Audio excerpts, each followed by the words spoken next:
This is ACMi News, recognized nationwide as the first place winner of the 2022 Hometown Media Award for News Access. A suspect wanted for a double homicide in New Hampshire is caught in Arlington this week. He apparently was working on a home here along Webster Street when police cuffed him. We'll have the very latest on this story. We are now in the thick of the summer season, and drought conditions are higher than previous years. The state has some tips on how you can care for your flowers and trees and how you can stay safe during these heat-soaked days of July. A follow-up to a story we aired 1 month ago about discarded fishing gear in Arlington. Two responsible anglers tell us they're very concerned about the sheer volume of trash they see at their favorite fishing holes nearly every time they cast their lines. Unfortunately, this is a fishtail that is true. We'll have their reaction. ACMi News starts right now. From McLennan Park to Spy Pond, from Poets Corner to the Mystic River, we have Arlington covered, giving you stories that count from people who care. Reliable, trustworthy, dependable.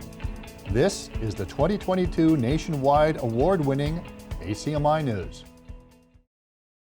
A New Hampshire man is arrested in Arlington charged with a double homicide that took place in April. Hello, and thanks for joining us. I'm James Milan. And I'm Summer Maxwell. It took nearly 2.5 months for police to find the suspect. He reportedly was doing contract work for an Arlington home. State police say 33-year-old Craig Cavill shot and killed 2 people in Gorham, New Hampshire. Authorities in the Granite State requested help from Massachusetts State Police in tracking Cavill down. And on Friday, July 8th, authorities located Cavill's vehicle parked at 59 Webster Street, where police say he was doing maintenance on the home. Massachusetts State Troopers, U.S. Marshals, and Arlington Police were on the scene of the arrest, and Cavill was taken into custody without incident. Police say Cavill shot and killed 28-year-old Holly Banks and 42-year-old Keith LaBelle, both found dead at Banks's home in Gorham, New Hampshire on April 27th. In addition to the New Hampshire murder charges, Cavill's also charged in Massachusetts as a fugitive from justice. Arlington's positive COVID-19 rate is once again on the rise, according to the latest numbers. This, as the newest offshoot of Omicron, BA.5, is now on our radar, a clear sign that this pandemic is far from over. State health officials say the COVID positive rate in town is 5.13%, which is nearly 1% higher since the first week of July. Late last week, the town reported a 2-week case count of 133 compared to the last case count in June, which was 120. Also in the first week of this month, Arlington was adding 20.7 new cases per day per 100,000 people. Experts say that's higher than the 18.7 cases per 100,000 in Arlington that was measured on June 30th. Meantime, 5 Massachusetts counties jumped from low to medium risk for COVID-19. This, according to the latest data from the Centers for Disease Control and Prevention. They are Middlesex, Barnstable, Suffolk, Norfolk, and Plymouth counties. In just 2 weeks, all went from low to medium risk. CDC experts say the rest of Massachusetts remains in the low-risk category. Arlington's transportation leaders are looking for ways to improve bus stops in the Park Avenue area. Part of the plan is to relocate, eliminate, or consolidate certain stops as part of the MBTA's Bus Stop Accessibility Program. The proposed changes aim to create safe and accessible bus stop locations for all riders, improve service, and speed up the trip. The Select Board on June 27th unanimously approved consolidating certain MBTA stops on Park Avenue. The board's motion includes a caveat to re-examine and possibly to re-establish the Wachusett/Hillside stop, but it's not contingent that this must happen. And I also agree that, because I live very near there as well, that Park Avenue, Wachusett Avenue is a safety nightmare. I've experienced it myself trying to get on the bus and almost got run over trying to race it, so I'd rather not. I'm glad to remove that enticement to cross busy traffic during rush hour. I also do want to say, so I would make the same request to the team, to the consultants, to consider putting back Wachusett and Hillside before we vote on this.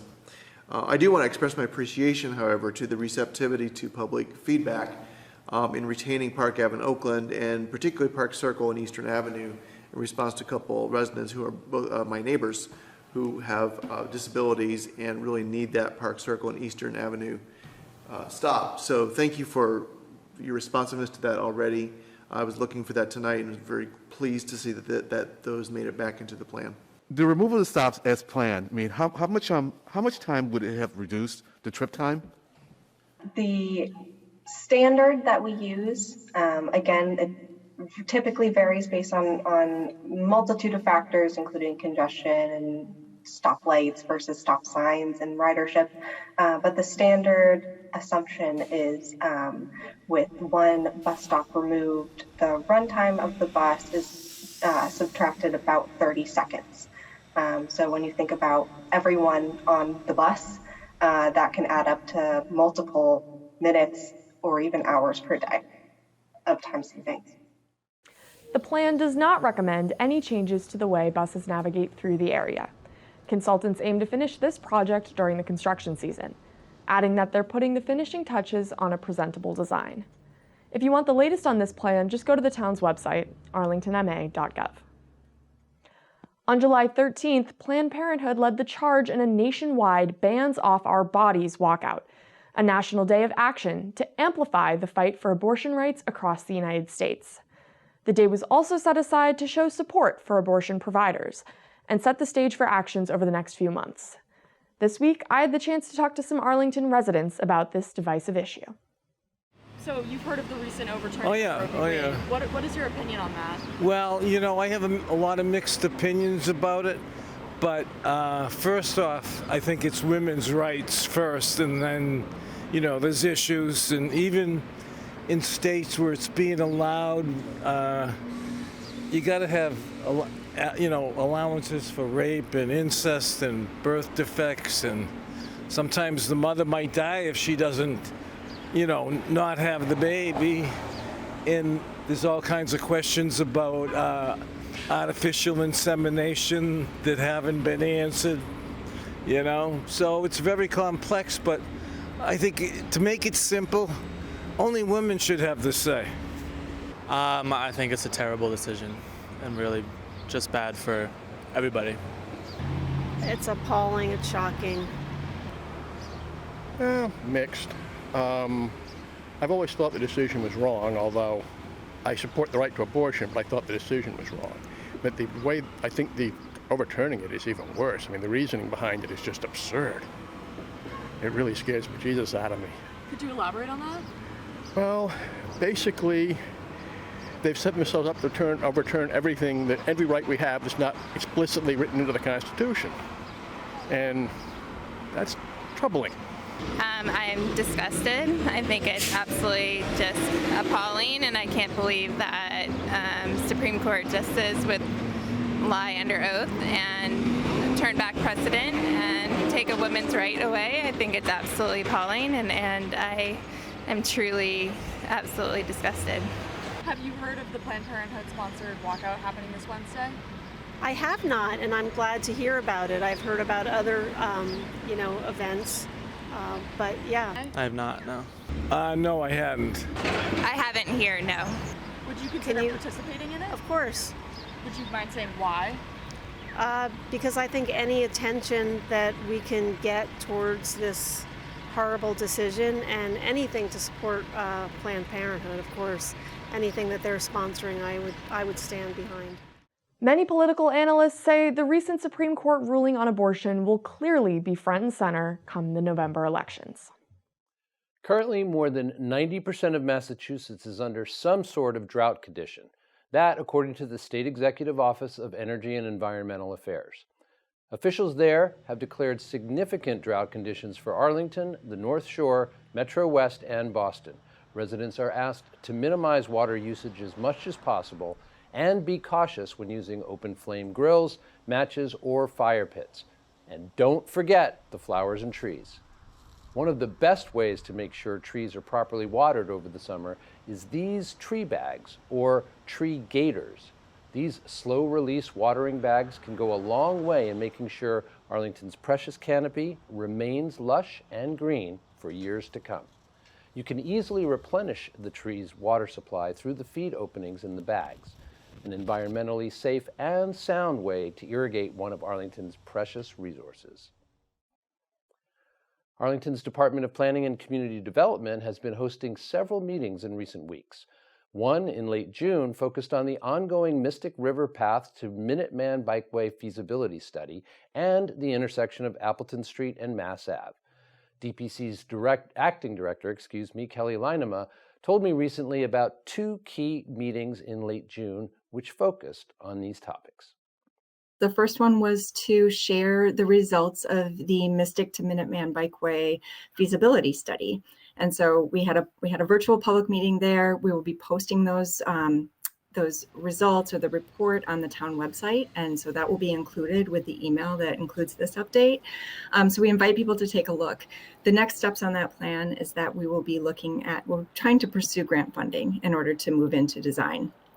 And this was really just a feasibility study to understand whether we could do the project at all. And it seems like we can. The second public meeting is something that's going to be going on for quite some time. This was a meeting on Thursday night. It was our first in-person meeting in a very, very long time, where we had a meeting to discuss Mass Ave and Appleton. This is a key intersection. As I'm sure a lot of people know, there was unfortunately a cyclist who died there about a year ago. And we are looking to make improvements for safety and mobility at this intersection. And so the town is working on this plan. We've just started this public process. It's very open-ended right now. And we will be sharing opportunities for people to kind of share their thoughts and opinions as we move forward, including right now, if you weren't able to go to that in-person public meeting or you didn't feel comfortable doing so, we'll have opportunities for you that will be shared with the promotion of this video to invite people to participate and make their mark and help us know what our goals and priorities should be for this section of the Mass Ave corridor. You can see my interview with Kelly Leinema in its entirety. Just go to our website, acmi.tv. 1 month ago, ACMi News aired a story about discarded fishing gear. Monofilament lines, floats, and hooks left at Arlington's lush waterways and parks for someone else to pick up, or even worse. Yeah, fishing gear hanging from trees, bushes, and left on the water's edge can take up to 6 centuries to decompose. But long before that, this trash left behind can play havoc with our wildlife in Arlington. ACMi News Director Jeff Barn found some anglers willing to talk to us about this ongoing problem. Fishing, a pastime that's been in our DNA for roughly 40,000 years. Yeah, it's beautiful. Me and my wife were out earlier down in Wakefield. We got a couple bass, nice little ones. A recreation that has passed through the generations. Avid enough. You know, as the kids have gotten older, I've tried to do the dad thing. Ed Chung and his 2 sons, Jasper and Elliot, are trying their luck at Spy Pond just off Linwood Street. But before they get their rigs in the water. Oh, it looks like it's 2 pieces of line. This one's red, this one's clear, more or less. You have not been here 10 minutes. Yeah. They find yards and yards of rotting monofilament line and fishing gear, discarded in thick brush, trees, even rocks. And these anglers here will tell you they find piles of this debris nearly every time they go fishing in Arlington. Yeah, unfortunately, it's not unusual, really wherever you're fishing in Arlington, or really anywhere in the greater Boston area, to not find some kind of line litter or fishing litter when you go out fishing.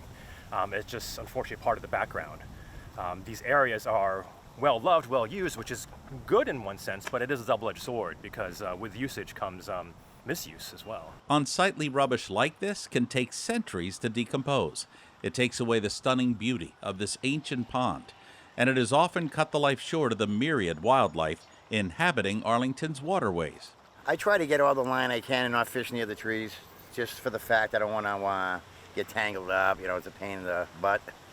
And I saw a video the other day of a bird that was actually caught in fishing line. The guys had to go out on a boat and save it. So, again, if you like using these areas, and you know, so many people do.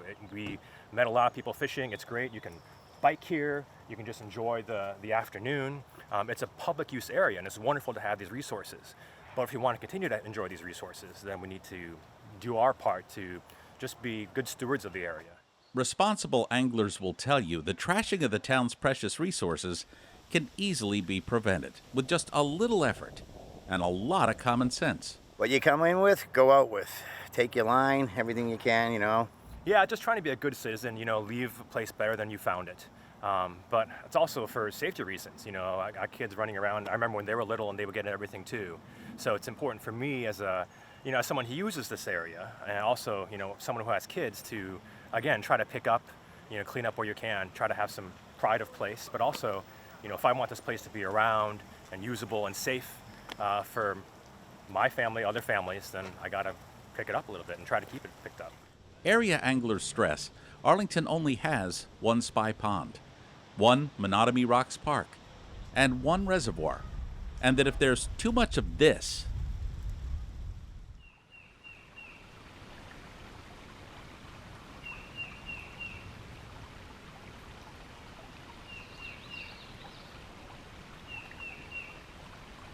it'll be too unsightly and likely dangerous for this.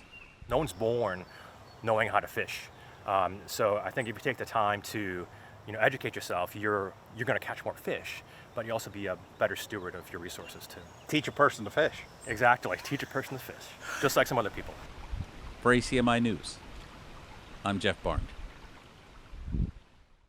If you want to learn about how you can promote clean water initiatives, here's one place to start. The Boat US Foundation is a major leader in promoting safe and clean waterways. You can go to their website at boatus.com/foundation. Again, that's boatus.com/foundation. It's no secret that Arlington's police force serves as a progressive model for other police departments nationwide, especially when it comes to restorative justice and stemming the tide of recidivism. I recently had the chance to talk to Arlington's Police Chief Julianne Flaherty about this unique approach to law enforcement. Here's part of that interview. Community policing is really about the community. It's about building partnerships with between police officers and community members, working with residents to solve problems, working with residents, business owners, and just coming together to make the community safer and to make the community a better place to live, work, and visit. It's really more than just a meet and greet. It's about building these long-term relationships.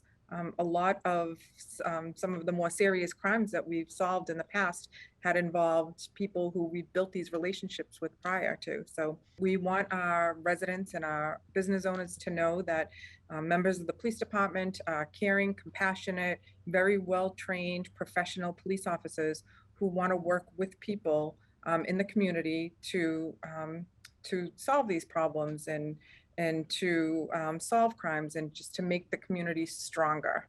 We have our Arlington Opiate Outreach Program. We have our Homeless Outreach Program. We were one of the first departments in the Commonwealth to bring in a jail diversion clinician. I don't think there's a one-size-fits-all model for community policing. I think you need to tailor your programs based on the needs of the community. So we don't have the same needs as like a Boston or Cambridge. So we looked at what our community asked for, what kind of calls we respond to, and really the makeup of our community. And we provide services based on the needs of our community. And it really, it's not, Boston has different programs, Somerville has different programs, but really here in Arlington, it's more of a philosophy. It's what all of our police officers think about and keep in mind when they're working with community members. I stop in Dunkin' Donuts across the street from the police station just about every day to pick up my tea in the morning, and I often will see one of our officers having breakfast with somebody, and that person, people will come to the police station because they're hungry, right? And it's really a good feeling for me to know that when somebody needs services or if they need something or if they're in crisis, that the first person they think that can help them is one of our Arlington police officers. It's really important. It's something that the Arlington Police Department has been involved in a long time, and we're really proud of our community policing efforts. You can see this interview in its entirety on our website. Just go to acmi.tv. Again, that's acmi.tv. We are always proud of our interns who work very hard here at ACMi. This summer, we have more than a dozen interns who are here to learn the ropes behind the camera and, well, right here in front of the camera. You got that right, because I'm sitting right next to one. All of our ACMi interns are outstanding. I can vouch for that. Here now is our intern of this week, Michaela Pinto. Hi there, my name is Michaela. I am a media arts production major at Emerson College, and I'm originally from Westfield, New Jersey. My favorite movie of all time, I have to say, is Howl's Moving Castle. I'll make sure to draw them off, but wait a bit before you head back outside. Okay. That's my girl.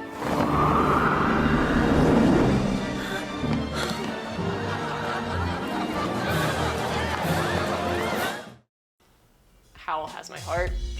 Nothing else could trump that movie. I've watched it at least 50 times. What is my favorite part of the production process? Mine is the filming.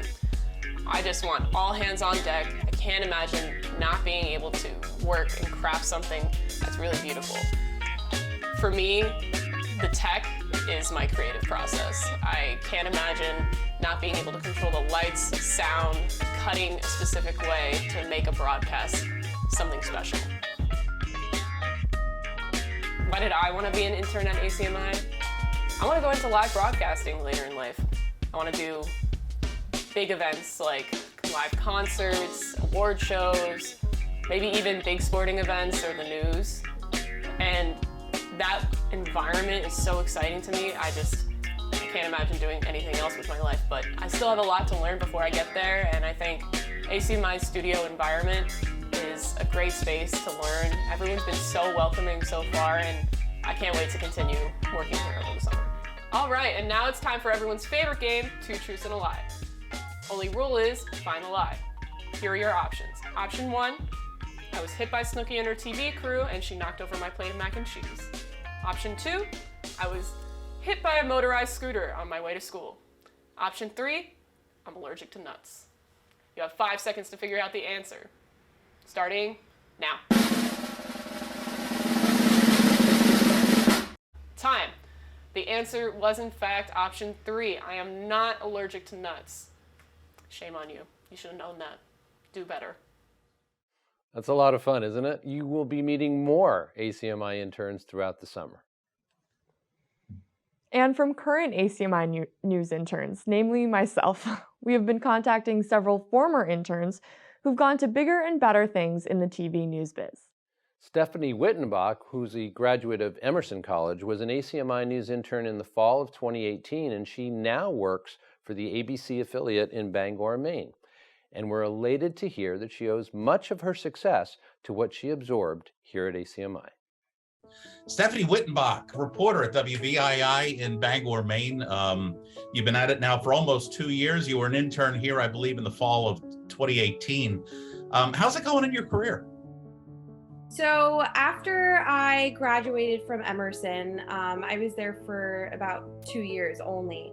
And I worked so hard to just understand how the industry worked and how to use the software, use everything. It was such a big change, like such a dramatic field. But I knew that I wanted to be in the field, and I wanted to be an anchor, and I wanted to be a reporter. Barrows says it could take a few years for oysters to become market size. She and Nucciaroni spread nets across Long Cove and Penobscot Bay, and every morning clean them off, take the ones that are ready for shipping, and does it all over again the next day. How is ACMi treating you as far as the experience you got at ACMi? How has that helped you propel yourself into the career you have now? And obviously you're well on your way. Yeah, well, I think the level that I was at was very at the beginning. So you guys really helped in, editing and using a tripod, using the camera, using everything that I needed to get out into the field, right? I'm out in the snow, I'm out in rain, I'm out on a sunny day. But the people at ACMi really gave me the tools I needed and communicated well and just kind of gave me that little bit of that confidence that I needed to go out there and get the job done. Salvatore says for tourists, it costs as low as $55 an hour to rent one of the cars out. Salvatore says their goal is to go green and help people enjoy all Bar Harbor has to offer. Whether you're taking a 2, 4, or 6-seater, this Acadia Gem is allowed to explore the roads of Acadia National Park, and it's doing it with no noise and 0 carbon emissions. When you have an opportunity like this, say to yourself, I'm going to take it and I'm going to take it seriously. Look at it as a job, not even an internship, because I think sometimes we put a title over ourselves and then we kind of say, oh, I'm in this box. Don't even put yourself in a box. Say, this is a job. This is a real job, actually. You are in news. And if you want to, really go far in this industry, you need to make sure that you are setting yourself to a high standard. So go with the internship and really make connections, get people's cards, make friends with them. Not everyone's gonna like you because you are a reporter, but I mean, do the best that you can. It's just great to see you on your way, especially from my alma mater, WVII. Tell everybody in Bangor I said hi, all 2 who remember me. And and you hang in there, and anytime, stop by and pay us a visit.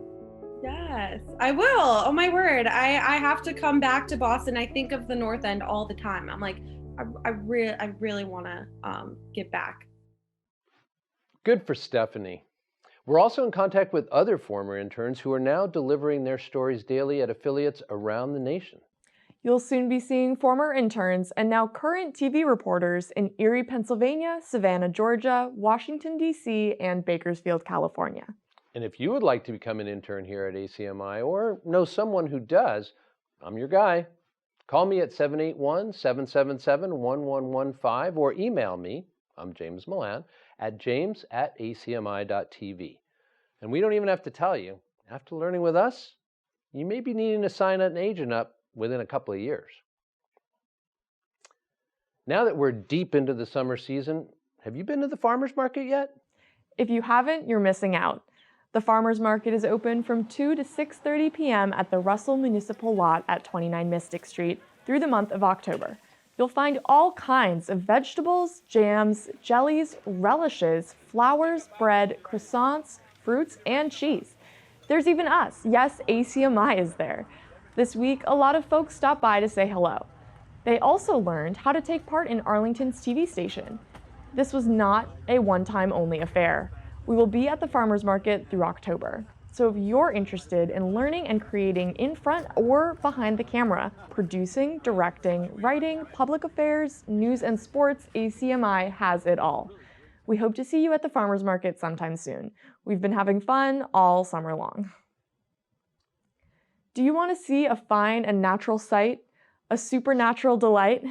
Everybody's feeling warm and bright, especially our ACMi volunteer, Woo So-Fi. Take a look at this. This supermoon was shining down on Boston's skyline on a virtually clear Wednesday night, July 13th. Woo captured Earth's natural satellite from Park Circle in the Heights. Our moon arrived at its closest point to the Earth for this year, 222,000 miles to be exact. And get this, when this supermoon was shining down on Arlington on that Wednesday night, we weren't looking precisely at a full moon, but a waning gibbous moon already many hours past its stage of full illumination. When you see a sight like this, you know the night's magic seems to whisper and hush. That'll do for this week's edition of ACMi News. Thanks for joining us. I'm Summer Maxwell. And I'm James Milan. Have a great week, everyone, and we'll see you next week. Take care. You can always check out our latest segments and newscasts on the web at acmi.tv/news. And don't forget to like us on Facebook and follow us on Twitter and Instagram at ACMi News. Make sure to subscribe to our YouTube channel as well.